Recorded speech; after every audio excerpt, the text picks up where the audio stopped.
ಅಂದರೆ ನೈಸರ್ಗಿಕವಾಗಿ ಇಲ್ಲಿ ಕಾಡಲ್ಲೆಲ್ಲ ಬೆಳೆಯುವಂಥ ಒಂದು ಗಿಡ ವೆಲ್ವೆಟ್ ಬೀನ್ಸ್ ಅಂತ ಹೇಳಿದರೆ. ಆದರೆ ಅದು ಇದು ಅಲ್ಲ, ಇದು ಒಂದು ಅಲಸಂಡೆ ಜಾತಿಯ ವರ್ಗಕ್ಕೆ, ಅಂದರೆ ಅಲಸಂಡೆ ಆಗ್ತದೆ ನೋಡಿ, ಅದೇ ವೆರೈಟಿಯ ಗಿಡಗಳೆಲ್ಲ ಯಾವುದು ಈ ವೆಲ್ವೆಟ್ ಬೀನ್ಸು, ಅಲಸಂಡೆ, ಮ್ಯೂಕನ, ಫಿರೋರಿಯಾ ಅಂತ ಹೇಳ್ತಾರೆ. ಅಂಥ ಒಂದು ನಿತ್ಯ ಹರಿದ್ವರ್ಣ ಅಂತ ಹೇಳ್ಬೋದು. ಅಂದರೆ ಈ ಗಿಡ ಬಳ್ಳಿ ಬಿಸಿಲಿರಲಿ ಮಳೆ ಇರಲಿ ಇದು ಯಾವಾಗಲೂ ಹಸಿರೇ, ಇದು ಒಣಗಿ ಹೋಗೋದಂಥ ವಿಷಯನೇ ಇಲ್ಲ. ಅಷ್ಟೇ ಅಲ್ಲದೆ ಇದು ದನಕರಗಳು ಕೂಡ ತಿನ್ನುವುದಿಲ್ಲ ಸ್ನೇಹಿತರೆ. ಇನ್ನೊಂದು ವಿಶೇಷ ಅಂತ ಹೇಳಿದರೆ ಇದರಲ್ಲಿ ಬೀಜಗಳು ಆಗಲ್ಲ, ಅಂದರೆ ಇದನ್ನು ಕೇವಲ ಬಳ್ಳಿಯಿಂದ ಮಾತ್ರ ನಾವು ನಾಟಿ ಮಾಡುವುದು. ನೋಡಿ ಇಲ್ಲಿ ನಾನು ಅಡಿಕೆ ತೋಟದ ಒಳಗಡೆ ಇದೆ ಅಲ್ವಾ, ಇದನ್ನು ನಾನು ಮಣ್ಣಿಗೆ ಹಾಸಿಗೆಯಾಗಿ ಮುಚ್ಚಿದ್ದು, ಇದಕ್ಕೆ ಮುಚ್ಚಲು ಬೆಳೆ ಅಂತ ಹೇಳ್ತಾರೆ, ಮಲ್ಚಿಂಗ್ ಅಂತ ಹೇಳ್ತಾರೆ. ಮಲ್ಚಿಂಗ್ ಅಂತ ಹೇಳಿದರೆ ಈ ಸೂರ್ಯನ ಬಿಸಿಲಿದೆಯಲ್ಲ ನಮ್ಮ ಮಣ್ಣಿಗೆ ತಾಗಬಾರ್ದು ಸ್ನೇಹಿತರೆ, ಯಾವುದೇ ಕಾರಣಕ್ಕೂ ಸೂರ್ಯನ ಬಿಸಿಲು ಮಣ್ಣಿಗೆ ಬೀಳಬಾರ್ದು. ಯಾಕೆ ಅಂತ ಹೇಳಿದರೆ ಮಣ್ಣಿಗೆ ಬಿದ್ದರೆ ದೊಡ್ಡ ನಷ್ಟ ಏನಂತ ಹೇಳಿದರೆ ಇಲ್ಲಿರುವ ಜೀವಿಗಳ ಸತ್ತು ಹೋಗ್ತದೆ. ಯಾಕೆ ಸತ್ತು ಹೋಗ್ತದೆ ಅಂತ ಹೇಳಿದರೆ ನೀವು ಗಮನಿಸಿ, ಈ ಮುಚ್ಚಿಗೆ ಎಡೆಯಲ್ಲಿ ನಿಮಗೆ ಕತ್ತಲಿನ ಪ್ರದೇಶ ಕಾಣ್ತದೆ ನೋಡಿ, ಒಳಗಡೆ ನೋಡಿದರೆ ಕತ್ತಲು ಕಾಣ್ತದೆ. ಇಂತಹ ಕತ್ತಲಿನ ಪ್ರಪಂಚದಲ್ಲಿಯೇ ನಮ್ಮ ಭೂಮಿಯಲ್ಲಿರುವ ಎರೆಹುಳಾಗಲಿ ಅಥವಾ ಯಾವುದೇ ನಮ್ಮ ಮಣ್ಣಿಗೆ ಗೊಬ್ಬರ ಮಾಡಿಕೊಡುವಂತಹ ಜೀವಿಗಳು ವಾಸ ಮಾಡುವುದು ಸ್ನೇಹಿತರೆ. ಇದಕ್ಕೆ ನೋಡಿ ಬಿಸಿಲು ಬಿದ್ದರೆ ಆಗೋದಿಲ್ಲ. ಇಲ್ಲಿ ಉದಾಹರಣೆಗೆ ನೋಡಿ, ಈಗ ಬಿಸಿಲು ಬೀಳ್ತಾ ಇದೆ, ಇಲ್ಲಿ ಕಾಣ್ಬೋದು ನಿಮಗೆ ನೇರವಾಗಿ ಬಿಸಿಲು ಬೀಳ್ತಾ ಇದೆ. ಎಲ್ಲಿಗೆ ಬೀಳ್ತಾ ಇದೆ? ಇಲ್ಲಿ ಕಳೆ ಇಲ್ಲದಿರ್ತಿದ್ರೆ ಎಲ್ಲಿಗೆ ಬೀಳ್ತಿತ್ತು? ನೇರವಾಗಿ ಜಮೀನಿಗೆ ಬೀಳ್ತಿತ್ತು. ಜಮೀನಿಗೆ ಬಿದ್ದಾಗ ಸೂರ್ಯನ ಬಿಸಿಲು ಈ ಜೀವಿಗಳು ಮೊದಲು ಸತ್ತೋಗ್ತದೆ, ಅದರ ಮೊಟ್ಟೆಗಳು ಎಲ್ಲವೂ ನಾಶ ಆಗ್ತದೆ. ಅದಕ್ಕಾಗಿ ನಾವು ಒಂದನೇ ಮುಖ್ಯ ವಿಷಯ ಮಲ್ಚಿಂಗ್ ಯಾಕೆ ಬೇಕಂತ ಹೇಳಿದರೆ ಸೂರ್ಯನ ಬಿಸಿಲನ್ನು ತಡೆಗಟ್ಟಲಿಕ್ಕೆ ಒಂದನೇದಾಗಿ. ಎರಡನೇದು ವಿಷಯ ಏನಂತ ಹೇಳಿದರೆ ನಾವು ಪ್ರತಿ ಅಡಿಕೆ ಗಿಡಕ್ಕೆ ಅಥವಾ ನಮ್ಮ ಜಮೀನಿಗೆ ಜೀವಿಗಳು ಬದುಕಬೇಕಾದ್ರೆ ನೀರು ಕೊಡಲೇಬೇಕಾಗ್ತದೆ. ಅಡಿಕೆ ಗಿಡಕ್ಕೆ ಬೇರಿನ ವ್ಯವಸ್ಥೆ ಇದೆ, ಹಾಗಾಗಿ ಅದು ನಾವು ನೀರು ಕೊಡದಿದ್ರೂ ಕೂಡ ಬದುಕಿಕೊಳ್ತದೆ. ಆದರೆ ಮಣ್ಣಿನಲ್ಲಿರುವ ಜೀವಿಗಳಿಗೆ ನೇರ ನೀರು ಬೇಕು, ಹಾಗಾಗಿ ಅದಕ್ಕೆ ನೀರನ್ನು ಕೊಡಲೇಬೇಕು, ಆದರೆ ನಿಯಮಿತವಾಗಿ ಸ್ವಲ್ಪ ಸ್ವಲ್ಪ. ಆದರೆ ಈ ಮಲ್ಚಿಂಗ್ನಿಂದ ನಮಗೆ ಏನು ಲಾಭ ಅಂತ ಹೇಳಿದರೆ, ನಾವು ಹೀಗೆ ನೀರು ಹಾಕ್ತೇವೆ ನೋಡಿ, ಅದು ಪುನಃ ಆವಿಯಾಗಿ ಹೋಗುವುದನ್ನು ಇದು ತಪ್ಪಿಸ್ತದೆ. ಇದು ಎರಡನೇ ಲಾಭ, ಮುಖ್ಯ ಲಾಭ ಎರಡನೇದು ಅದು. ನಾವು ನೀರು ಕೊಡ್ತೇವೆ, ಈಗ ನೀರಿನ ಸಮಸ್ಯೆ ಎಲ್ಲ ಅಡಿಕೆ ಕೃಷಿಗೂ ನೀರಿನ ಸಮಸ್ಯೆ ಇದ್ದೇ ಇದೆ. ಯಾವಾಗ ಬೋರ್ವೆಲ್ ಬರಡಾಗ್ತದೆ ಅಂತ ಯಾರಿಗೂ ಗೊತ್ತಿಲ್ಲ. ಹಾಗಾಗಿ ನಾವು ಸೀಮಿತವಾಗಿ ಸ್ವಲ್ಪ ನೀರು ಕೊಟ್ಟರೂ ಕೂಡ ಅದು ಆವಿಯಾಗಿ ಹೋಗುವುದನ್ನು ನಾವು ತಡೆಗಟ್ಟಲಿಕ್ಕೆ ಬೇಕಾಗಿ ಈ ರೀತಿಯ ಒಂದು ಮಲ್ಚಿಂಗ್ ವ್ಯವಸ್ಥೆಯನ್ನು ಮಾಡಿಕೊಳ್ಳಲೇಬೇಕಾಗ್ತದೆ.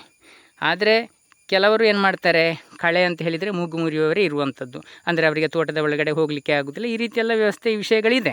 ಆದರೆ ನಾವು ಇದರ ಲಾಭಗಳನ್ನು ತಿಳಿದುಕೊಂಡ ನಂತರ ನಿಮ್ಮ ಮನಸ್ಥಿತಿಯನ್ನು ಬದಲಿಸ್ಕೊಳ್ಬೋದು ಬೇಕಿದ್ದರೆ. ಇಲ್ಲಿ ಸ್ನೇಹಿತರೆ ನೀರಿನ ಒಂದು ಉಳಿತಾಯ ಆಯಿತು. ಅಷ್ಟೇ ಅಲ್ಲದೆ ಭೂಮಿ ಬಿಸಿಯಾಗುವುದನ್ನು ತಪ್ಪಿಸ್ತದೆ ಸ್ನೇಹಿತರೆ. ಇದು ಮೂರನೇ ವಿಷಯ. ಭೂಮಿ ಯಾಕೆ ಬಿಸಿ ಆಗ್ತದೆ ಅಂತ ಹೇಳಿದರೆ ಸೂರ್ಯನ ಬಿಸಿಲು ಬಿದ್ದಾಗ ಬಿಸಿಯಾಗಿ ಆಗ್ತದೆ.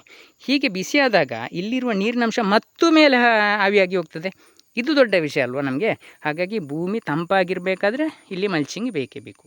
ಆಯಿತು, 3 ವಿಷಯ ಆಯಿತು. ಇನ್ನು ದೊಡ್ಡ ವಿಷಯ ಇನ್ನಿರುವುದು ಸ್ನೇಹಿತರೆ, ಈ ಅಡಿಕೆ ಗಿಡ ನೆಟ್ಟ ನಂತರ ಇಷ್ಟರವರೆಗೆ ನಾನು ಯಾವುದೇ ರೀತಿಯ ಗೊಬ್ಬರ ಕೊಡಲಿಲ್ಲ ಸ್ನೇಹಿತರೆ. ಇದಕ್ಕೆ ಗೊಬ್ಬರ ಅಂತ ಹೇಳಿದರೆ ರಾಸಾಯನಿಕನೂ ಇಲ್ಲ, ಸಾವಯವನೂ ಇಲ್ಲ. ಇಲ್ಲಿ ಅದು ಮುಖ್ಯ. ಹೀಗೆ ಹೆಚ್ಚಿನವರೆಲ್ಲ ಸಾವಯವ ಅಂತ ಬಡ್ಕೊಳ್ತಾ ಇದ್ದಾರೆ. ಅಂದರೆ ವಿವಿಧ ರೀತಿಯ ಮಾರುಕಟ್ಟೆಯಲ್ಲಿ ಸಾವಯವ ಗೊಬ್ಬರಗಳು ಕೃತಕವಾಗಿಯೂ ಇದೆ, ಏನೋ ಕಥೆಯೂ ಇದೆ ಅದರಲ್ಲಿ. ಆದರೆ ನಾವು ಗೊಬ್ಬರ ಅಂತ ಹೇಳಿದರೆ ಏನು ಅಂತ ಒಂದು ಸ್ವಲ್ಪ ಮಾಹಿತಿಯನ್ನು ತಿಳಿದುಕೊಂಡಿದ್ದರೆ ನಮಗೆ ಆ ಗೊಬ್ಬರದ ಅನಿವಾರ್ಯತೆ ಇರುವುದಿಲ್ಲ. ಇಲ್ಲಿ ಗೊಬ್ಬರ ಅಂತ ಹೇಳಿದರೆ ಏನು, ಈ ಗಿಡಗಳಿಗೆ ಬೇಕಾದಂಥ ಪೋಷಕಾಂಶ ನಿರಂತರವಾಗಿರಬೇಕು, 365 ದಿನವೂ ಬೇಕು ಸ್ನೇಹಿತರೆ ಮಣ್ಣಿನಲ್ಲಿ. ನಾವು ಕೊಡುವಂಥ ಬಾಕಿ ಕೃತಕ ಗೊಬ್ಬರ ಅಥವಾ ಈ ಕೋಳಿ ಗೊಬ್ಬರ, ಹಟ್ಟಿ ಗೊಬ್ಬರ ಏನು ನೀವು ವರ್ಷಕ್ಕೆ 1-2 ಸಲ ಹಾಕಿ ಆಚೆ ಬಿಸಾಡಿ ಬಿಡ್ತೀರಿ. ಅದು ಗಿಡಗಳಿಗೆ ಲಭ್ಯ ಆಗ್ತಾ ಇದೆಯಾ ಅಥವಾ ಅದರ ಕಥೆ ಏನು ಅಂತಲೂ ನಿಮಗೆ ಗೊತ್ತುಂಟ? ಇಲ್ಲ. ಆದರೆ ಇಲ್ಲಿ ವರ್ಷದ 365 ದಿನವೂ ಗೊಬ್ಬರ ಸಿಗ್ತಾ ಇರ್ತದೆ. ಹೇಗೆ ನೋಡಿ, ಇಲ್ಲಿ ಸೂಕ್ಷ್ಮವಾಗಿ ಗಮನಿಸಿ, ಇಲ್ಲಿ ಒಂದು ಗೊಬ್ಬರದ ರಚನೆ ಹೇಗಿದೆ ಅಂತ ನೋಡಿ. ಇಲ್ಲಿ ಎಷ್ಟು ವಿಧದ ಜೀವಿಗಳು ಓಡ್ತದೆ ಅಂತ ಹೇಳಿದರೆ ನನಗೆ ಲೆಕ್ಕ ಮಾಡಲಿಕ್ಕೆ ಸಾಧ್ಯ ಇಲ್ಲ ಸ್ನೇಹಿತರೆ. ಅಷ್ಟು ವೆರೈಟಿ ಜೀವಿಗಳು ಓಡ್ತಾ ಇದೆ. ಅಷ್ಟೇ ಅಲ್ಲದೆ ಇಲ್ಲಿ ನೋಡಿ ಈ ಮಣ್ಣಿನ ರಚನೆ ಹೇಗೆ ಆಗಿದೆ ಅಂತ ನೋಡಿ. ಇಲ್ಲಿ ಸೂಕ್ಷ್ಮವಾಗಿ ಗಮನಿಸಿದರೆ ನೋಡಿ, ನಾನು ಈ ಕೈಯನ್ನು ಹೀಗೆ ಒಳಗೆ ಹೊಕ್ಕಿಸಿದರೆ ನೋಡಿ ನನ್ನ ಕೈ ಇಡೀ ಒಳಗೆ ಹೋಗ್ತದೆ. ಇಲ್ಲಿ ಗಮನಿಸಿ ನೀವು ನೋಡಿ, ಎಷ್ಟು ಮೃದುವಾಗಿದೆ, ಎಷ್ಟು ಗೊಬ್ಬರ ಆಗಿದೆ ಅಂತ ಇಲ್ಲಿ ಗಮನಿಸಿ ಸ್ನೇಹಿತರೆ. ಇದನ್ನು ನೀವು ಬೇಕಿದ್ದರೆ ಲ್ಯಾಬಲ್ಲಿ ಪರೀಕ್ಷೆ ಮಾಡಿದ್ರೂ ಕೂಡ ನೀವು ಹೇಳುವಂಥ ಅಥವಾ ನಾವು ಹೇಳುವಂಥ ಈ ಸಾರಜನಕ, ರಂಜಕ, ಪೊಟ್ಯಾಷ್ ಮತ್ತು ಲಘು ಪೋಷಕಾಂಶ ಇದೆ ಸ್ನೇಹಿತರೆ, ತುಂಬ ವಿಧದ್ದು. ಅದೆಲ್ಲ ಈ ಮಣ್ಣಿನಲ್ಲಿ ಯಥೇಚ್ಛವಾಗಿ ಅಂತ ಹೇಳಿದರೆ ಬೇಕಾದಷ್ಟು, ಲೆಕ್ಕಕ್ಕಿಂತ ಹೆಚ್ಚು, ಈ ಗಿಡಗಳಿಗೆ ಬೇಕಾಗುವ ಲೆಕ್ಕ ಇದೆಯಲ್ಲ ಅದಕ್ಕಿಂತ ಹೆಚ್ಚು ಈ ನನ್ನ ಮಣ್ಣಿನಲ್ಲಿದೆ ಸ್ನೇಹಿತರೆ. ಇದು ಹೇಗೆ ಆದ್ದು? ಇದೇ ಒಂದು ಗುಟ್ಟು. ತುಂಬ ವಿಡಿಯೋದಲ್ಲಿ ಹೇಳಿರೋ ಗುಟ್ಟೆ ಅದು. ಆದರೆ ನಾನು ಪದೇ ಪದೇ ಯಾಕೆ ಹೇಳ್ತೇನೆ ಅಂತ ಹೇಳಿದರೆ, ನೀವು ಆದಷ್ಟು ನೆನಪಿನಲ್ಲಿ ಇಟ್ಟುಕೊಳ್ಳಿ, ಮತ್ತೆ ಮತ್ತೆ ನೆನಪು ಬರಲಿ ಅಂತ ಹೇಳೋ ವಿಷಯಕ್ಕೆ. ನಮ್ಮ ಭೂಮಿಯಲ್ಲಿರುವ ಎರೆಹುಳಕ್ಕೆ ಆಹಾರ ಬೇಕಲ್ವ, ಅದು ಜೀವಿ ಅಲ್ವಾ. ಇದಕ್ಕೆ ಊಟ ಎಲ್ಲಿಂದ?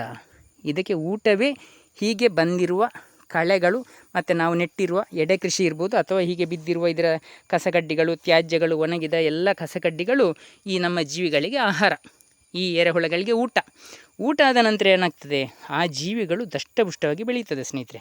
ಹೀಗೆ ದಷ್ಟಪುಷ್ಟವಾಗಿ ಬೆಳೆದ ಜೀವಿಗಳು ಅಲ್ಲಿ ನಿರಂತರವಾಗಿ ಬದುಕ್ತದ? ಇಲ್ಲ, ಅದಕ್ಕೊಂದು ಲಿಮಿಟೇಷನ್ ಇರ್ತದೆ, ಅದಕ್ಕೊಂದು ಆಯುಷ್ ಅಂತ ಇರ್ತದೆ. ಯಾವಾಗ ಸಾಯ್ತದೆ ನೋಡಿ, ಅದೆಲ್ಲಿ ಸಾಯುವುದು? ನಮ್ಮ ಮಣ್ಣಿನ ಜಮೀನಲ್ಲಿ ಸಾಯ್ತದೆ. ಹೀಗೆ ಸತ್ತಾಗ ಅದರ ದೇಹದಲ್ಲಿರುವ ಪೋಷಕಾಂಶಗಳು ನಮ್ಮ ಮಣ್ಣಿಗೆ ಸೇರ್ತದೆ ಸ್ನೇಹಿತರೆ. ಆಗ ನಮ್ಮ ತೋಟಕ್ಕೆ ನಿಜವಾದ ಗೊಬ್ಬರ ಸಿಗುವುದು.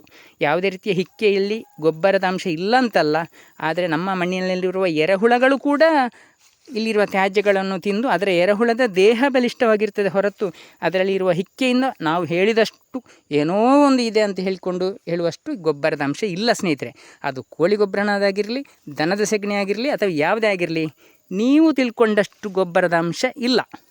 ಯಾಕಂತ ಹೇಳಿದರೆ, ನೀವು ದನದ ಸೆಗಣಿಯನ್ನು ಹಿಡಿದು ನೋಡಿದ್ರು ಅಥವಾ ಕೈಯಲ್ಲಿ ನೀವು ಪರೀಕ್ಷೆ ಮಾಡಿದ್ದು ನೋಡಿದ್ರು, ಅದರಲ್ಲಿ ಇರುವುದೇನು ಗೊತ್ತಾ ನಿಮಗೆ? ಕರಗದಿರುವಂತಹ ಸಣ್ಣ ಸಣ್ಣ ಹುಲ್ಲಿನ ಚೂರುಗಳು, ಮತ್ತು ನೀವು ಹಾಕಿದಂಥ ಆಹಾರದ ತುಣುಕುಗಳು. 95% ಅದೇ ಸ್ನೇಹಿತರೆ ಇರುವುದು ಕಸಕಡ್ಡಿಗಳು ದನದ ಸೆಗಣಿಯಲ್ಲಿರುವುದು. ನೀವು ನೋಡಿಬೇಕಿದ್ರೆ ಆಡಿನ ಹಿಕ್ಕೆಯಲ್ಲೂ ಹಾಗೆಯೇ ಸ್ನೇಹಿತರೆ, ಎರೆಹುಳದ ಹಿಕ್ಕೆಯಲ್ಲೂ ಕೂಡ ಹಾಗೆಯೇ. ಅಂದರೆ ಇಲ್ಲಿರುವ ಸಾವಯವ ಅಂಶಗಳನ್ನು ಕಸಗಡ್ಡಿಗಳನ್ನೆಲ್ಲ ಎರೆಹುಳಗಳು ತಿಂದು ಅದು ಹಿಕ್ಕೆ ಹಾಕಿದ ನಂತರ ಸ್ವಲ್ಪ ಮಣ್ಣೆಲ್ಲ ಅಂಶ ಸೇರಿ ಒಂದು ಹಿಕ್ಕೆಯ ರೂಪದಲ್ಲಿ ಬರ್ತದೆ. ಅದನ್ನು ನಾವು ಒಂದು ಪರ್ವತ ಮಾಡಲಿಕ್ಕಿಲ್ಲ, ಏನೋ ಒಂದು ಗೊಬ್ಬರ ಇದೆ ಅಂತ. ಈಗ ಎರೆಹುಳ ಮಾರುವ ಗೊಬ್ಬರದ ದಂಧೆ ಇದೆ, ಇನ್ನು ಬೇಕಾದಷ್ಟು ಗೋಣಿ ಚೀಲದಲ್ಲಿ ತುಂಬಿಸಿ ಕೊಡ್ತಾರೆ ಕಸಗಡ್ಡಿಗಳನ್ನು, ವೇಸ್ಟುಗಳನ್ನು, ತ್ಯಾಜ್ಯಗಳನ್ನೆಲ್ಲ. ಆದರೆ ಇಲ್ಲಿ ನಿಜವಾದ ಗೊಬ್ಬರ ಅಂದರೆ ಈ ಗಿಡಗಳಿಗೆ ಬೇಕಾದ ನಿಜವಾದ ಗೊಬ್ಬರ ಇರ್ತದೆ ಸ್ನೇಹಿತರೆ. ಇನ್ನೊಂದು ವಿಷಯ ಏನಂತ ಹೇಳಿದರೆ, ನೀವು ಗೊಬ್ಬರ ಹಾಕಿ ಇಳುವರಿ ಬರುವುದಲ್ಲ, ಇದು ಮುಖ್ಯವಾಗಿ ತಿಳ್ಕೊಳ್ಬೇಕು. ಯಾವುದು ನಮಗೆ ಗೊತ್ತಿಲ್ಲದಿದ್ದರೆ ಏನೂ ಮಾಡಲಿಕ್ಕೂ ಆಗೋದಿಲ್ಲ ಸ್ನೇಹಿತರೆ. ಸರಿಯಾದ ವಿಷಯ ತಿಳ್ಕೊಂಡ್ರೆ ಮಾತ್ರ. ಈಗ ನನ್ನ ಈ ತೋಟ ಇದೆ ನೋಡಿ, ಸಣ್ಣ ತೋಟ, ಇಲ್ಲಿ ಅಡಿಕೆ ಗಿಡದ್ದು. ಇದರಲ್ಲಿ ಏನು ಇಳುವರಿ ಬರಬೇಕಂತಿಲ್ಲ. ಇಳುವರಿ ಬರದಿದ್ದರೆ ಇಲ್ಲಿ ಗೊಬ್ಬರದ ಅಂಶ ಇಲ್ಲ ಅಂತಲೂ ಅಲ್ಲ, ಬೇಕಾದಷ್ಟು ಗೊಬ್ಬರದ ಅಂಶ ಇದ್ರೂ ಕೂಡ ಈ ಗಿಡದಲ್ಲಿ ಎಲ್ಲ ಚೆನ್ನಾಗಿ ಇಳುವರಿ ಬರಬೇಕಂತಿಲ್ಲ ಮುಂದೆ. ಯಾಕಂತ ಹೇಳಿದರೆ ಬಿತ್ತನೆ ಬೀಜದ ಆಯ್ಕೆ ಸರಿಯಾಗಿರಬೇಕಲ್ಲ. ಬಿತ್ತನೆ ಬೀಜದ ಆಯ್ಕೆ ಸರಿಯಾಗಿದ್ದರೆ ಮಾತ್ರ ಅಲ್ವ ಗಿಡಗಳಲ್ಲಿ ಇಳುವರಿ ಬರುವುದು. ಹಾಗಾಗಿ ನಾವು ಕೆಲವು ವಿಷಯಗಳನ್ನು ತಿಳ್ಕೊಂಡಿರಲೇಬೇಕಾಗ್ತದೆ. ನಾವು ಸುಮ್ಮನೆ ಕೇವಲ ಅಡಿಕೆ ಕೃಷಿ, ಆ ಕೃಷಿ, ಈ ಕೃಷಿ ಅಂತ ಹೇಳೋದಕ್ಕಿಂತಲೂ ಸ್ವಲ್ಪ ನಾವು ಆಲೋಚನೆ ಮಾಡಬೇಕಾಗ್ತದೆ. ಕೃಷಿ ಅಂತ ಹೇಳಿದರೆ ಹೇಗೆ, ಏನು ಅಂತ. ಅಂದರೆ ಇಲ್ಲಿ ಹಣದ ಖರ್ಚು ಅಗತ್ಯನೇ ಇಲ್ಲ. ಇಲ್ಲಿ ಈಗ ನೋಡಿ, ಆ ಗುಡ್ಕಬಾಯಿ ನಿಷೇಧ, ಈ ಗುಡ್ಕ ನಿಷೇಧ ಅಂತೆಲ್ಲ ಹೆದರಿಸ್ತಾ ಇದ್ದಾರೆ. ನಮಗೆ ಇಲ್ಲಿ ಹಣ ಖರ್ಚು ನಾವು ಸಾಕಷ್ಟು ಮಾಡಿದರೆ ಮಾತ್ರ ನಾವು ಭಯಪಡಬೇಕು. ಇಲ್ಲಿ ನಾವು ಬೇಕಾದಷ್ಟು ಎಡೆ ಕೃಷಿಗಳು ಅದೆಲ್ಲ ಮಾಡ್ತಾ ಇದ್ದರೆ ನಾವು ಯಾವುದಕ್ಕೂ ಇದರ ಬಗ್ಗೆ ತಲೆಗೊಡಿಸ್ಲಿಕ್ಕೆ ಇಲ್ಲ. ಇಳುವರಿ ಬರ್ತದಂತಲೂ ನೋಡಲಿಕ್ಕಿಲ್ಲ. ನಮ್ಮ ಕೆಲಸ ಏನು?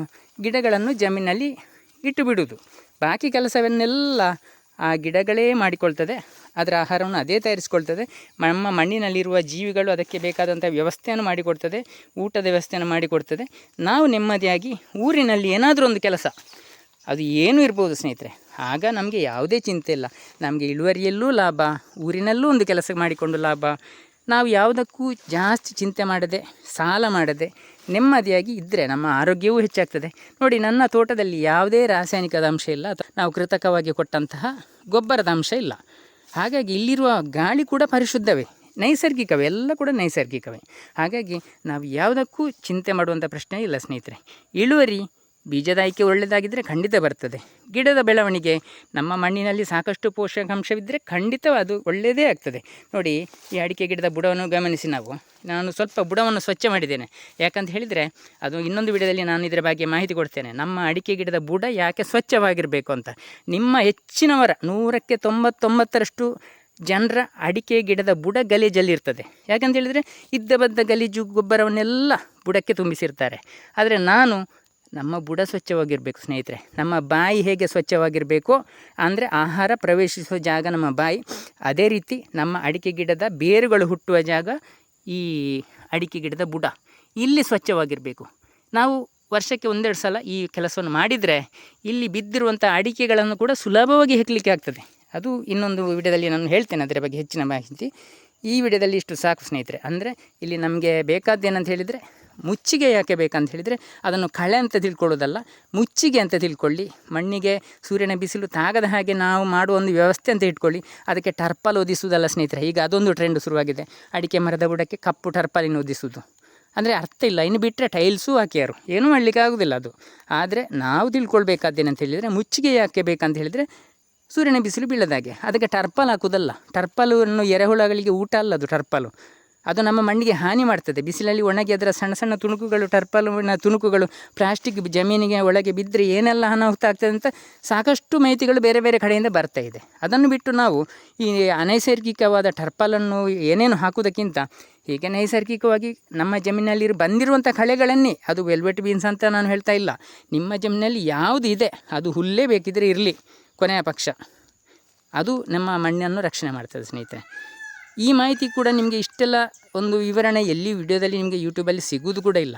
ಅಂದರೆ ಅದನ್ನು ಕೆಲವರು ನೋಡಿದ್ದು ಕೂಡ ಸಬ್ಸ್ಕ್ರೈಬ್ ಕೂಡ ಮಾಡಿಕೊಳ್ಳೋದಿಲ್ಲ. ನನ್ನ ಈ ವಿಡಿಯೋದಲ್ಲಿ ಇಂತಹುದೇ ಮಾಹಿತಿ ಬರ್ತದೆ ಹೊರತು ನಿಮ್ಮನ್ನು ಹಣ ಖರ್ಚು ಮಾಡಿಸಿ ಅಥವಾ ಏನೇನು ತಲೆಬಿಸಿ ಮಾಡಿಸಿ ಕೃಷಿಯನ್ನು ಮಾಡುವ ಪ್ರೋತ್ಸಾಹ ಕೊಡುವಂಥ ವಿಡಿಯೋ ಇದಲ್ಲ.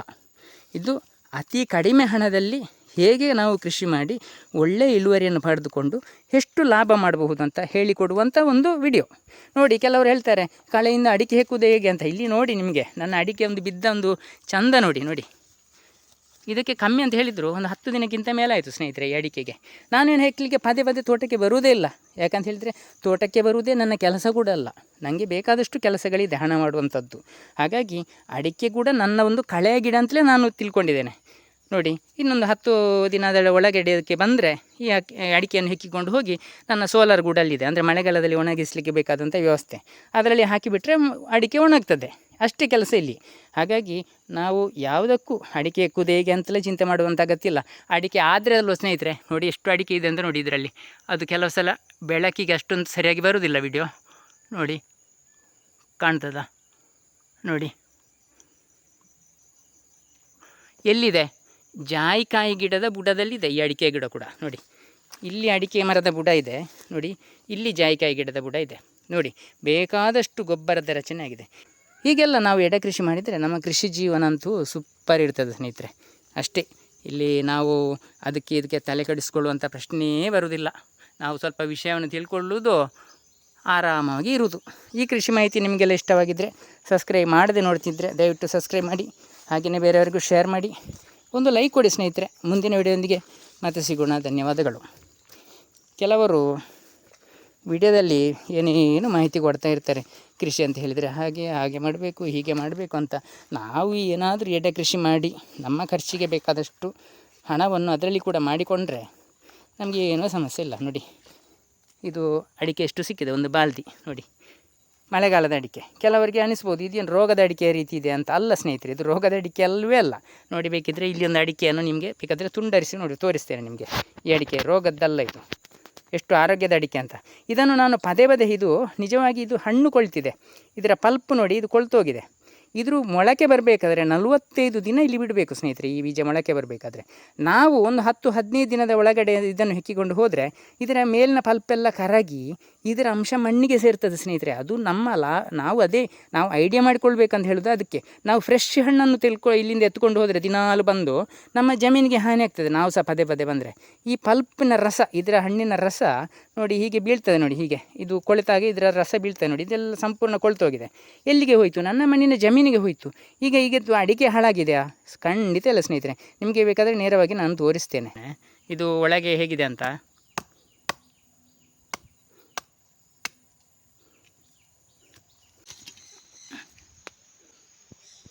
ನೋಡಿ, ನಾವು ಪದೇ ಅಡಿಕೆಯನ್ನು ಹೆಕ್ಕಲಿಕ್ಕೆ ಬರುವುದು, ಪುನಃ ಇಲ್ಲಿರುವ ಗಿಡಗಳನ್ನೆಲ್ಲ ತುಂಡರಿಸುವುದು, ಹೀಗೆಲ್ಲ ಕೆಲಸ ಮಾಡ್ತಾ ಇದ್ದರೆ ನಮಗೆ ಬೇರೆ ನಮ್ಮ ಊರಲ್ಲಿ ಏನೋ ಕೆಲಸ ಮಾಡಿ ಹಣ ಮಾಡಲಿಕ್ಕೆ ಆಗೋದಿಲ್ಲ.